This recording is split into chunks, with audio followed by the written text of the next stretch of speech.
नमस्कार प्यारे बच्चों, जय हिंद। मैं परिहार सर आप सभी का मेरे इस YouTube channel primary digital study में स्वागत है। प्यारे बच्चों, आज के इस वीडियो में हम कक्षा दूसरी की हिंदी की पुस्तक का पाठ 18 सीखने जा रहे हैं और इस पाठ का नाम है बादलों की सैर।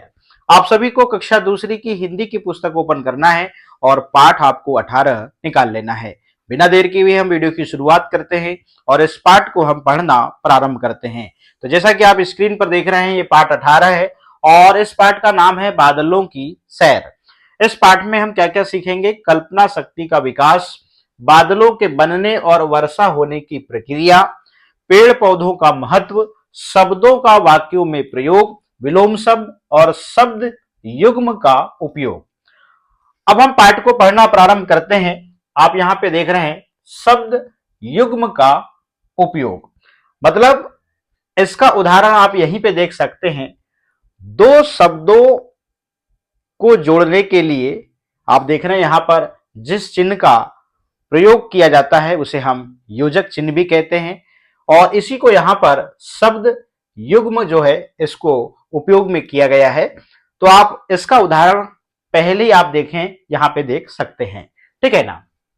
पढ़ते हैं। ठंडी ठंडी हवा चल रही थी, आनंद घर के आंगन में झूले पर बैठा आकाश में दौड़ते हुए बादलों को देख रहा था। वह सोच रहा था, ये बादल कहां जा रहे हैं, इनका घर कहां है, ये कहां से आते हैं। सोचते सोचते उसकी आंख लग गई, मतलब सो गया। बूंदे पड़ रही थी, एक बूंद आनंद के कान के पास आ टपकी और बोली, आनंद, मुझसे दोस्ती करोगे? मैं तुम्हें बादलों के पास ले चलूंगी। हां हां, क्यों नहीं, जरूर करूंगा, आनंद ने कहा। तो चलो हमारे साथ, कहकर बूंद हवा के साथ उड़ा ले चली। आनंद को बादलों के पास, आनंद को आगे इस प्रकार से आप देख रहे हैं, ये आनंद है और बादल साथ में ऊपर आसमान में। तो ये कल्पना वाला पाठ है, आपको कल्पना आधारित ये पाठ है। तो आगे पढ़ते हैं कि आनंद को उड़ते हुए बड़ा मजा आया। उसे अपना घर, स्कूल, मैदान और इमारतें सब छोटी छोटी दिखाई दे रही थी। इस प्रकार से जब आप ऊपर आसमान से नीचे देखेंगे तो आपको जितनी भी चीजें दिखाई देंगी सब छोटी छोटी दिखाई देंगी। वैसा ही यहां पे हो रहा है। अब यहां पे देखिएगा, आनंद को पता ही नहीं चला कि कब बूंदों और हवा ने उसे बादल पर सवार करा दिया। बादल अपने कोमल कोमल पंख फैलाकर तेजी से भागने लगा। बूंदें गायब हो गई थी। घबराकर आनंद इधर उधर देखने लगा। तभी आवाज आई, घबराओ मत आनंद, मैं बादल हूं। इस प्रकार से चलेगा। आनंद ने चैन की सांस ली। वह आराम से बादल पर बैठा रहा। बादल बोला, आनंद, आज मैं तुम्हें दूर दूर की सैर कराऊंगा। देखो, हम समुद्र के ऊपर आ गए हैं। हां, यहां तो दूर दूर तक पानी ही पानी है। आनंद ने नीचे देखते हुए कहा, यही हमारा घर है। बादल बोला, यह कैसे हो सकता है? आनंद हैरान था। बादल भैया, आप ऊपर और घर नीचे। बादल हंसने लगा, फिर बोला, सुनो आनंद, सूरज की तेज गर्मी से समुद्र, झील, झरने और नदियों का पानी भाप बन जाता है। भाप बनते हम ठंड के समय में अधिकतर देखते हैं, जब कोहरा होता है तो आप भाप बनते इसको आप देख सकते हैं। ठीक है ना? भाप हवा से हल्की होती है और गर्मी जब अधिक होती है तो गर्मी की वजह से जो है पानी भाप बनता है। ठीक है ना?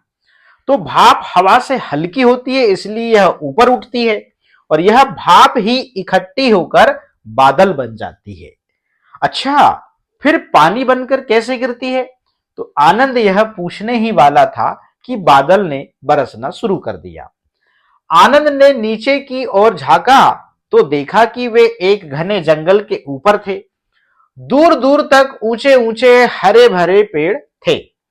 जंगल में जानवर निर्भय होकर घूम रहे थे, पक्षी चहचहा रहे थे। यह दृश्य देखकर आनंद बहुत खुश हुआ। आगे चलते हैं।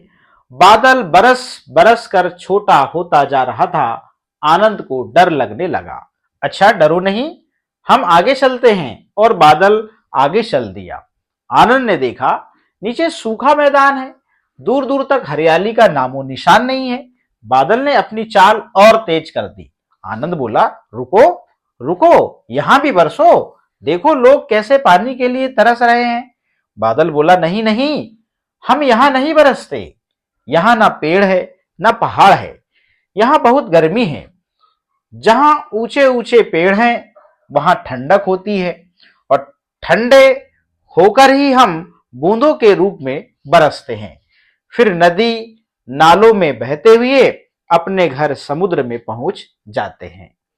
बातें करते करते बादल ऊंचे पर्वत शिखर तक पहुंच गया। आनंद को ठंड लगने लगी। बर्फ से ढकी चोटियों से छूकर बादल तेजी से छोटा होने लगा। आनंद जोर से चिल्लाया, बचाओ, और नीचे आ गिरा। उसकी आंख खुल गई। उसने देखा वह झूले से नीचे गिर पड़ा। हल्की हल्की बारिश हो रही है। आनंद कुछ सोचकर मुस्कुराया और घर के अंदर चला गया। मतलब सपना देख रहा था। अब इस पाठ में कुछ शब्द आए थे, जैसे निर्भय मतलब भय रहित, कोमल मतलब मुलायम, पर्वत मतलब पहाड़, और समूह का मतलब झुंड, और शिखर का मतलब पहाड़ की चोटी। इस प्रकार से हमने शब्दार्थ के माध्यम से इन शब्दों का अर्थ जाना। आगे चलते हैं। अभ्यास। इन प्रश्नों के उत्तर आपको बताने हैं मौखिक रूप से। झूले पर बैठा आनंद क्या सोच रहा था? झूले पर बैठा आनंद ये सोच रहा था, ये बादल कहां जा रहे हैं, इनका घर कहां है, ये कहां से आते हैं। बूंदों ने आनंद से क्या कहा? बूंदों ने आनंद से कहा, तो चलो हमारे साथ। इस प्रकार से बूंदे आनंद को कहां ले गई? बूंदे आनंद को बादलों के पास। सूखे मैदान पर बादल क्यों नहीं बरसे? क्योंकि यहां ना पेड़ है और ना पहाड़, यहां बहुत गर्मी है। भाप कैसे बनती है? सूरज की तेज गर्मी से। भाप ऊपर क्यों उठती है? भाप हवा से हल्की होती है इसलिए। ठीक है ना? चलिएगा, अब आगे चलते हैं। इन प्रश्नों के उत्तर लिखेंगे हम। अब अगला प्रश्न है, लिखिए। अब इन प्रश्नों के उत्तर आपको लिखना होगा। तो पहला प्रश्न है, बादल किससे बनती है? तो उत्तर लिखते हैं, भाप ही इकट्ठी होकर बादल बन जाती है। अगला प्रश्न है, बादल में बैठकर आनंद ने कहां कहां की सैर की? तो उत्तर लिखते हैं हम, समुद्र के ऊपर दूर दूर की सैर की। अगला प्रश्न है, बादलों में पानी कहां से आता है? तो उत्तर लिखते हैं, गर्मी से पानी भाप बनकर ऊपर जाता है और बादल बन जाता है। अगला प्रश्न है, बूंदों ने आनंद से क्या कहा? तो उत्तर लिखते हैं, आनंद मुझसे दोस्ती करोगे? अगला प्रश्न है, ऊंचाई से देखने पर वस्तु कैसी दिखाई देती है, छोटी या बड़ी? तो उत्तर लिखेंगे हम छोटी। अगला प्रश्न है, वाक्य पूरा कीजिए। इन शब्दों का हमको प्रयोग करना है वाक्य में। बादलों में पानी कहां से आता है? तो यहां पे पानी शब्द लिखेंगे। सूर्य की गर्मी से पानी भाप बन जाता है, तो यहां पे भाप शब्द लिखेंगे। बादल पानी बरसाते हैं, तो यहां पर बादल शब्द लिखेंगे। जंगल में ऊंचे ऊंचे हरे भरे पेड़ हैं, तो इस प्रकार से यहां पे जंगल शब्द हम लिख देंगे। आगे चलते हैं। अगला प्रश्न है, पढ़िए, समझिए और लिखिए। दिए गए शब्दों को अलग करके लिखिए। यहां पे आप देख रहे हैं शब्द है, शब्द में यहां पर वर्ण को जोड़ के अलग अलग लिखना है। जैसे ये लिखा है नन्ही, न आधा न और ही, इसे पढ़ते हैं हम नन्ही। ये लिखा है समुद्र, तो स मुंह आधा द और र। द में आप जानते हैं पदेन की मात्रा है, इसका मतलब पदेन की मात्रा का जो उच्चारण है वो पूरा र होता है, और जिस व्यंजन वर्ण में पदेन की मात्रा लगती है वो व्यंजन वर्ण आधा रहता है। ठीक है ना? इसलिए आप देख रहे हैं द में हलंत है, मतलब आधा द। तो इसे पढ़ते हैं हम समुद्र। अब यहां पे देखिए निर्भय में, निर्भय शब्द में भ के ऊपर रेफ की मात्रा है और रेफ की मात्रा का आधा र उच्चारण होता है, और जिस व्यंजन वर्ण के ऊपर रेफ की मात्रा लगी होती है उसके पहले आधा र का उच्चारण होता है। देख लीजिए, नी आधा र, भ और य, इसलिए हम इसे निर्भय पढ़ते हैं। वैसे ही आप बर्फ में समझ जाइए, फ के ऊपर रेफ की मात्रा है तो ब आधा र और फ, इस प्रकार से। अगला प्रश्न है, दिए गए वर्णों को मिलाकर शब्द बनाइए। अब यहां पे हमको जोड़ के शब्द बनाना है। दो आधा स और ती, इस प्रकार से हम दोस्ती यहां पे लिखा हुआ है। तू आधा म और हैं, तो इसे हम पढ़ेंगे तुम्हें। आधा क और यों, तो क्यों, इस प्रकार से। यहां पे देखें आप, क्यों। मुंह आधा स का न, मुस्कान, इस प्रकार से हम इस शब्द को मुस्कान पढ़ेंगे। आगे चलते हैं, शुद्ध शब्द चुनकर लिखिए। ये दो शब्द लिखे हुए, इसमें से एक शुद्ध है और एक अशुद्ध है, तो आपको शुद्ध शब्द चुनकर लिखना है। जैसे इसमें से आकाश, ये लिखा है बादलों, पूछने, निशान, ये वाला उड़ते, और वर्षा, इस प्रकार से यहां पे वर्षा लिख देंगे। तो इस प्रकार से शुभ शुद्ध जो शब्द है आपको छाट कर लिखना है। अब पाठ से ऐसे शब्द छाट कर लिखिए जो शब्द युग्म वाली बात आई थी, जोड़े वाली, जैसे ठंडी ठंडी, छोटी छोटी, सोचते सोचते, इधर उधर, दूर दूर, ऊंचे ऊंचे, इस प्रकार से आपको ऐसे शब्दों को छाट के यहां पे लिखना है।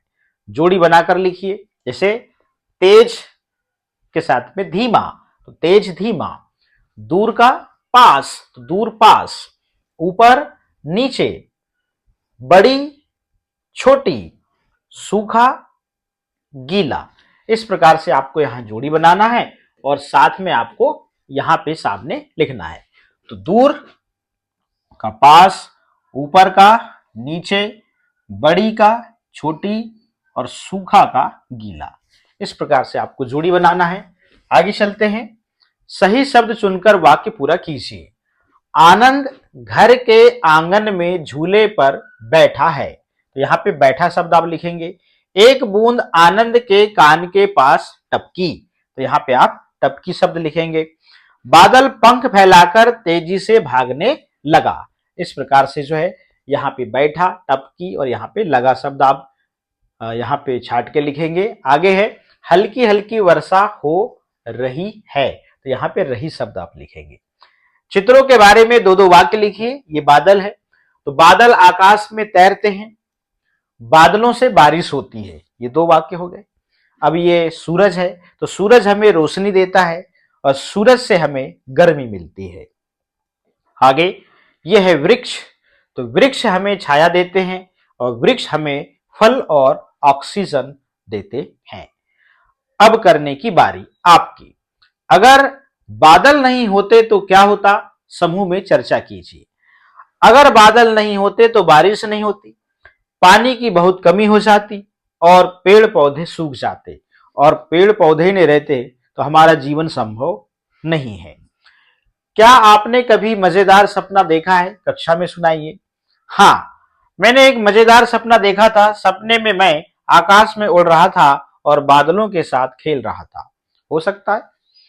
अब अगला है, सवारियां कितने प्रकार की होती हैं, सूची बनाइए और किसी एक सवारी के बारे में बताइए जिसकी आपने सवारी की हो।